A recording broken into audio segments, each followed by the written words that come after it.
Sa malapit na hinaharap, isang napakalakas na solar flare ang sumira sa ozone layer at ginawang isang hindi na matitirhang kaparangan ang mundo. Nagaganap ang matitinding kaganapan sa panahon sa iba't ibang panig ng daigdig at ang lahat ng buhay ay nasusunog ng ultraviolet rays ng araw kapag hindi sila nananatili sa mga anino. 15 taon matapos ang flare. Si Engineer Finch ay lumalabas kasama ang kanyang robot na kapareha na si Dewey upang maghanap ng mga supply. Upang makaligtas sa UV rays, nagsusuot siya ng espesyal na suit na nagpoprotekta sa buong katawan niya at nagbibigay babala kapag sobrang taas ng antas ng radiation. Habang kumakanta si Finch ng isang munting himig, nililibot ng dalawa ang isang tindahan at kinukuha ang anumang maaari nilang makita, kabilang ang pagkain ng aso. Maraming bangkay sa sahig, ngunit binabalewala lamang nila ang mga ito. Kapag tapos na sila, minamarkahan ni Finch ang gusali upang sa hinaharap ay malaman niyang napuntahan at naubos na niya ito. Pagkatapos, sumakay si Finch sa isang truck at ginamit ang mapa na minamarkahan niya upang magmaneho sa isang abandonadong bayan na ngayon ay natabunan na ng buhangin. Wala nang mga tao roon, kaya hindi alintana ni Finch ang itulak na lang palayo ang mga kotse gamit ang truck. Biglang nagbabala ang suit ni Finch tungkol sa isang napakalakas na bagyong papalapit, kaya sinubukan niyang tumakas ng kasing bilis ng posible. Matapos bumangga sa maraming kotse, nakatakas siya mula sa lungsod sa tamang oras.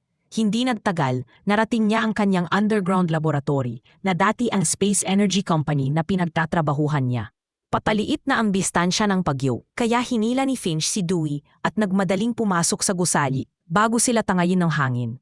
Kapag ligtas na sila, masinsinang nilinis ni Finch ang kanyang suit at si Dewey, at saka siya naligo.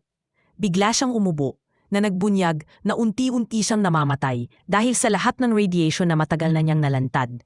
Matapos masigurong malinis ang lahat, pumasok si Finch sa bahaging ginawa niyang parang apartment at mainit siyang sinalubong ng kanyang hasong si Goodyear.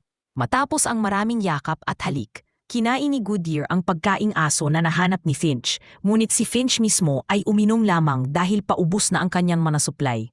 Inilagay niya ang mga nakuha niya ngayong araw sa refrigerator at hindi maiwasang titigan ang isang lata ng peach, ngunit pinaalalahanan niya ang sarili na itabi ito para sa isang espesyal na sandali. Pagkatapos, ipinagpatuloy ni Finch ang kanyang pangunahing proyekto, ang paggawa ng isang humanoid na robot na mag-aalaga kay Goodyear kapag wala na siya. Isang robot arm ang kumuha ng lahat ng libro mula sa aklatan at ipinakain ang mga ito sa isang scanner na nag-upload ng lahat ng kaalaman sa isang database na gagamitin ni Finch para sa isipan ng robot. Humihinto lamang siya sa trabaho upang maghagis ng bola para kay Goodyear na masayang ibinabalik ito para sa higit pang laro. Kalaunan sa gabi, nagbasa si Finch ng isang aklat tungkol sa radiation at nalungkot nang mapagtanto niya kung gaano na lamang kaliit ang oras na natitira sa kanya. Sa halip na matulog, nagpasya siyang ipagpatuloy ang paggawa sa robot upang matapos ito bago mahuli ang lahat. Halos tapos na siya sa ulo at kulang na lamang ng mga mata, kaya kinuha niya ang kay Dewey at nangakong papalitan ang mga iyon sa kalaunan. Nan-i-activate niya ang robot, hindi pa ito kayang magsalita, pero kaya nitong tumango kapag nagtatanong si Finch.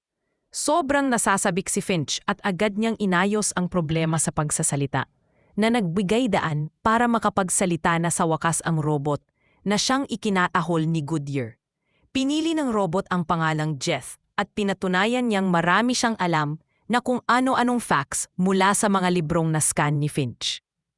Pero kailangan din niyang sundin ang mga direktibang itinakda ni Finch, gaya ng bawal manakit ng tao. Ang pinakamahalagang utos ay ang ika-4 na direktiba. Kailangan niyang protektahan si Goodyear kapag wala na si Finch. Biglang nawalan ng kuryente ang gusali.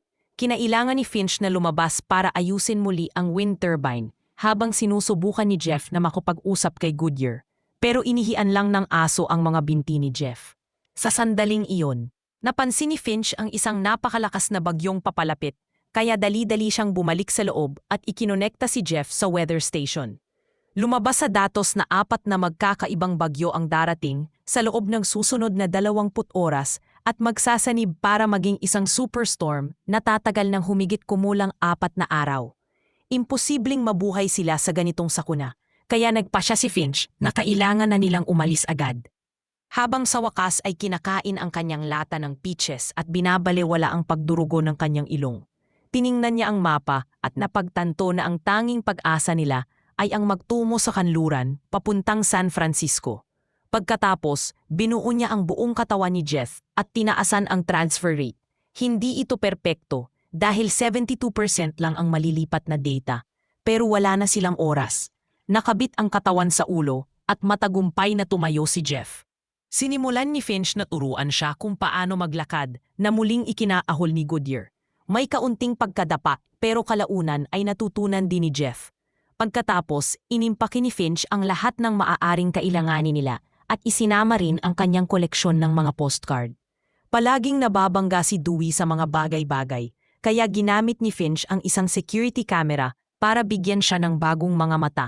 Pagkatapos, sumakay ang grupo sa isang RV at tuluyan ng umalis. Habang nasa biyahe, nakita nila na disyerto na ang lahat ng lugar sa paligid.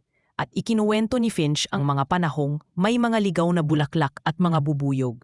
May maluwag na piyesa sa loob ng ulo ni Jeff, kaya nang makarating sila sa isang bagong bayan, huminto si Finch para ayusin siya.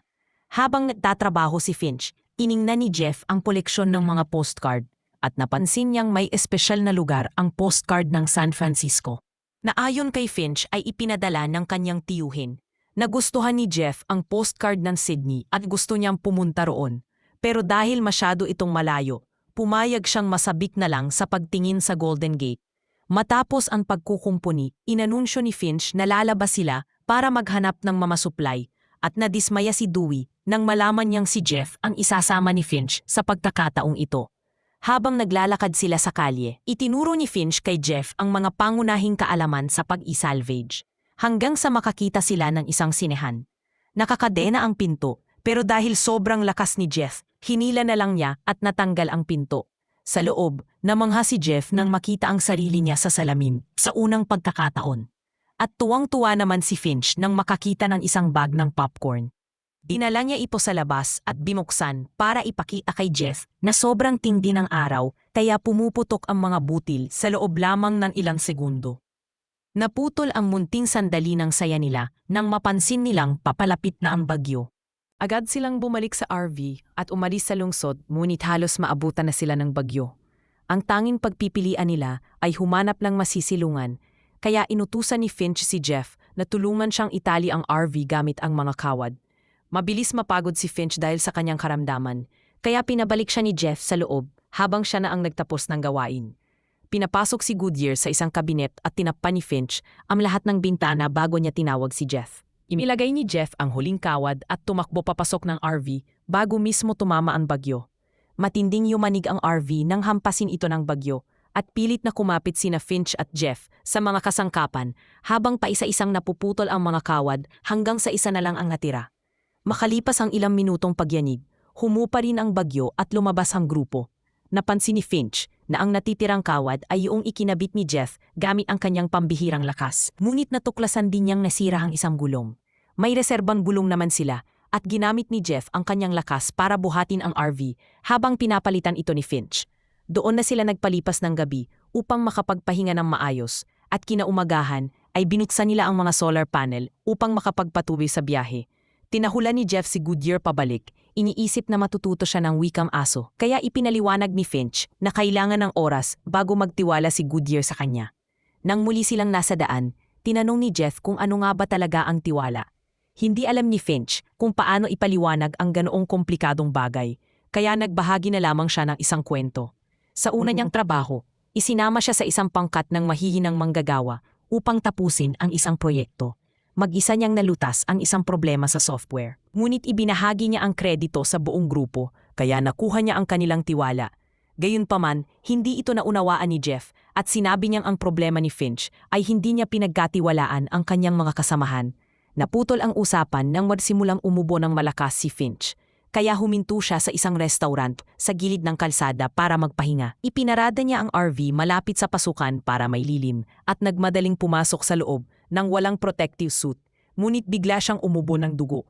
Maya-maya, may narinig siyang tahol at nalaman niyang tumatanggi si Goodyear na isama palabas ni Jeff.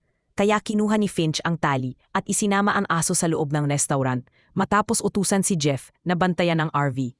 Habang sinusubukan ni Finch na magkaroon ng munting masayang sandali kasama si Goodyear. Sinubukan naman ni Jeff na aralin kung paano gamitin ang RV. Nakapagpatugtog siya ng musika at pagkatapos ay sinubukan niya itong imaneho, ngunit aksidenteng nabangga ang isang kotse. Napansin ito ni Finch at agad siyang tumakbo palabas. Sinundan siya ni Goodyear at muntik nang ma-expose sa araw, pero napigilan siya ni Finch